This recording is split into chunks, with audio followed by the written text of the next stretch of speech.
तो प्यारे विद्यार्थियों नमस्कार, स्वागत है आप सबका एक और नए वीडियो में। प्यारे विद्यार्थियों, आज हम यहाँ पर कक्षा 11वीं पूरक परीक्षा 2023-24 के लिए भूगोल विषय का पूरा क्वेश्चन पेपर और इसके सॉल्यूशन को देखने वाले हैं। तो इसलिए आप सब लोगों से रिक्वेस्ट है कि आप लोग इस वीडियो को पूरा देखकर जाइएगा। जी हाँ प्यारे विद्यार्थियों, अगर आपके भी भूगोल विषय में सप्लीमेंट्री आई है तो आप सब लोग इस पेपर को अच्छे प्रकार से जरूर देख जाए, क्योंकि इस पेपर में जो आपको मैं क्वेश्चंस बता रहा वाला हूँ ना, इसी प्रकार का पूरा आपका भूगोल विषय का सप्लीमेंट्री परीक्षा का क्वेश्चन पेपर आपको देखने को मिल जाएगा। तो चलो जल्दी से हम आगे बढ़ते हैं, समझते हैं कि सप्लीमेंट्री परीक्षा 2024 के लिए आपको कक्षा 11वीं का भूगोल विषय का क्वेश्चन पेपर किस प्रकार का देखने को मिलेगा और आप सभी को इसका सॉल्यूशन कैसे पूरा कंप्लीट कर लेना चाहिए। तो देखिएगा, भूगोल का आपका सप्लीमेंट्री का परीक्षा का पेपर कुछ इस प्रकार का आपको देखने को मिल जाएगा। कक्षा 11वीं पूरक परीक्षा 2023-24 का आपका भूगोल का पूरा पेपर है।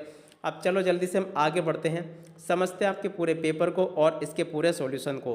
तो देखो, A to Z क्वेश्चंस आज मैं यहाँ से आपको बताने वाला हूँ, एक भी क्वेश्चन यहाँ से आपका मिस नहीं होगा अगर आपने पूरा इसको अच्छे प्रकार से समझ लिया तो चलो जल्दी से हम आगे बढ़ते हैं, समझते हैं कक्षा 11वीं के भूगोल विषय के पूरे आपके सप्लीमेंट्री परीक्षा के पेपर को और इसके पूरे सॉल्यूशन को। तो प्यारे विद्यार्थियों देखिएगा, ये रहा आपका पूरा क्वेश्चन पेपर। आप लोग अच्छे से इसको समझ लें और पूरा का पूरा देख भी लें। इसमें पहला क्वेश्चन लिखा है, सही विकल्प चयन कर लिखिए। जी हाँ प्यारे विद्यार्थियों, यहाँ से आपको सही विकल्पों का चयन करके लिखना है। पहला क्वेश्चन देखते हैं, निम्नलिखित में से किस विद्वान ने भूगोल शब्द का प्रयोग किया था। तो देखो, भूगोल शब्द का प्रयोग किस विद्वान ने किया था, ये इसका राइट आंसर आ जाएगा।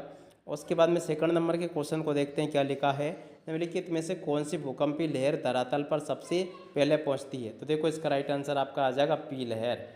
उसके बाद में अगला क्वेश्चन देखते हैं, क्या लिखा है, पोलर फ्लेइंग बल निम्नलिखित में से किससे संबंधित है। तो देखो प्यारे विद्यार्थियों, इसका राइट आंसर आपका आ जाएगा पृथ्वी का घूर्णन से ये संबंधित है, इसका राइट आंसर ये होगा। उसके बाद में अगला क्वेश्चन देखते हैं, क्या लिखा है, तीव्र ढालों पर शेल स्खलन होता है। तो देखो, इसका राइट आंसर आ जाएगा बहुत तीव्र एवं विध्वंसक होता है, इसका राइट आंसर ये होगा। अब उसके बाद में देखो, 5वें नंबर का क्वेश्चन लिखा है, निम्नलिखित में से किस देश की भारत के साथ सबसे लंबी सीमा रेखा है। तो देखो प्यारे विद्यार्थियों, इसका राइट आंसर आपको ये लिख लेना है, बांग्लादेश के साथ में भारत की सबसे लंबी सीमा रेखा है। तो देखो, यहाँ तक के सभी क्वेश्चंस मैं आपको अच्छे प्रकार से बता चुका हूँ, तो आप सब लोग इनको अच्छे से तैयार जरूर कर लीजिएगा। अब इसके बाद में हम आगे बढ़ते हैं, अगले क्वेश्चंस को देखते हैं। तो देखो, आगे आपके पेपर में इस प्रकार के क्वेश्चंस होंगे जो कि पूछे जाएंगे, आप सब लोग इनको पढ़ लें और अच्छे प्रकार से पूरा समझ भी लें। रिक्त स्थानों की पूर्ति आपको ऐसे कर लेनी है, यहाँ से आप लोग इसको देख लीजिएगा। भूगोल शब्द संस्कृत भाषा से लिया गया है। तो देखो, यहाँ पर आपको क्या लिख लेना, संस्कृत। उसके बाद में गर्म महासागरीय धाराएं ठंडे क्षेत्रों में तापमान को गर्मी देती है, तो यहाँ पर आपको गर्मी लिख लेनी है। उसके बाद में कार्बन चक्र CO2 का परिवर्तित रूप है, तो देखो यहाँ पर आपको CO2 लिख लेना है। उसके बाद में चौथे नंबर का क्वेश्चन, भारत के मध्य से कर्क रेखा अक्षांश रेखा गुजरती है, तो यहाँ से आपको कर्क रेखा अक्षांश रेखा इस प्रकार से आपको लिख लेना है। उसके बाद में 5वें नंबर का क्वेश्चन, प्लाया झीलें रेगिस्तान में पाई जाती है, तो देखो यहाँ पर आपको रेगिस्तान लिख लेना है। उसके बाद में भारत की जलवायु समशीतोष्ण प्रकार की जलवायु है, तो क्या लिखना है यहाँ से आपको, समशीतोष्ण प्रकार की जलवायु है। उसके बाद में हम आगे बढ़ते हैं, इन प्रश्नों को देखते हैं। तो देखो, इस प्रकार के क्वेश्चंस आपसे पेपर में पूछे जाएंगे, सही जोड़ी बनाकर आपको लिखनी है। अब देखो, सही जोड़ी आपको किस प्रकार से लिखनी है। पहला क्वेश्चन देखते हैं, क्या लिखा है, द्वितारक सिद्धांत, इसकी जोड़ी का मिलान आपको इससे कर लेना, जेम्स जीन से। निक्षेपण की जोड़ी का मिलान आपको इससे कर लेना है। अपसौर की जोड़ी का मिलान 4 जुलाई से कर लेना है। उपसौर की जोड़ी का मिलान 3 जनवरी से। मृत सागर की जोड़ी का मिलान इससे कर लेना है। तो इसी प्रकार से आप सब लोगों को जोड़ी का मिलान पूरा कंप्लीट कर लेना चाहिए। अब इसके बाद में हम आगे बढ़ते हैं, अगले क्वेश्चंस को देखते हैं। देखो, आगे आपके पेपर में इस प्रकार के क्वेश्चंस होंगे जो कि आपसे पूछे जाएंगे। सत्य असत्य आपको इस प्रकार से बताने हैं। ब्रह्मांड के विस्तार का प्रमाण सर्वप्रथम एडविन हब्बल ने दिया, ये क्या होगा, आपका असत्य हो जाएगा। उसके बाद में विश्व के सभी क्षेत्रों में समान जलवायु पाई जाती है, यह भी आपका असत्य होगा। क्षोभ मंडल में ऊंचाई के साथ तापमान में वृद्धि होती है, असत्य होगा।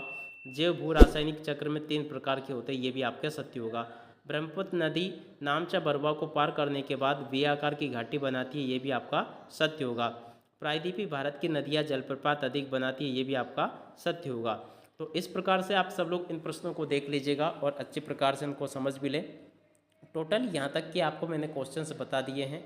अब उसके बाद में देखो इन प्रश्नों को देख लीजिएगा, एक शब्द या फिर एक वाक्य में उत्तर दीजिए। जी हाँ प्यारे विद्यार्थियों, यहाँ पर आपसे एक शब्द या फिर एक वाक्य में उत्तर पूछे गए हैं, तो आप सब लोग इन प्रश्नों को देख लें अच्छे से और पूरा का पूरा इनको समझ भी लें।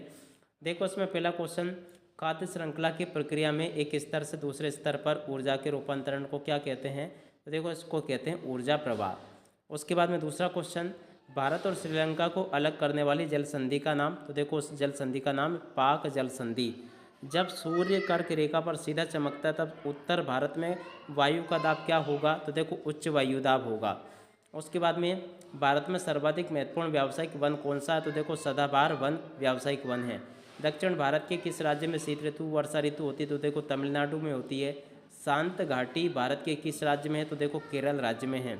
तो इसी प्रकार के क्वेश्चंस होंगे जो कि आपके पेपर में परीक्षाओं में आपसे पूछे जाते हैं। मैंने यहाँ से आप सब लोगों को सभी के सभी ये क्वेश्चंस अच्छे प्रकार से बता दिए हैं ताकि आप सब लोग अपनी वार्षिक परीक्षाओं के पेपर में इनको अच्छे प्रकार से लिख कर आ सको। अब इसके बाद में हम आगे बढ़ते हैं, अगले क्वेश्चंस को देखते हैं। तो देखो आगे आपके पेपर में इस प्रकार के क्वेश्चंस होंगे, आप सब लोग इनको देख लीजिएगा। सभी के सभी क्वेश्चंस मैंने यहाँ से आपको बता दिए, तो आप सब लोग इनको अच्छे से कंप्लीट जरूर कर लीजिएगा। गंगा नदी की 2 सहायक नदियों के नाम आपको बताने हैं, बांगर से क्या से हैं, इन प्रश्नों को देख लीजिएगा। सभी के सभी क्वेश्चंस आप लोग इनको देख लें और पूरा का पूरा इनको समझ भी लें। टोटल यहाँ तक के क्वेश्चंस मैंने आपको बता दिए, तो आप सब लोग इनको अच्छे से कंप्लीट जरूर कर लीजिएगा।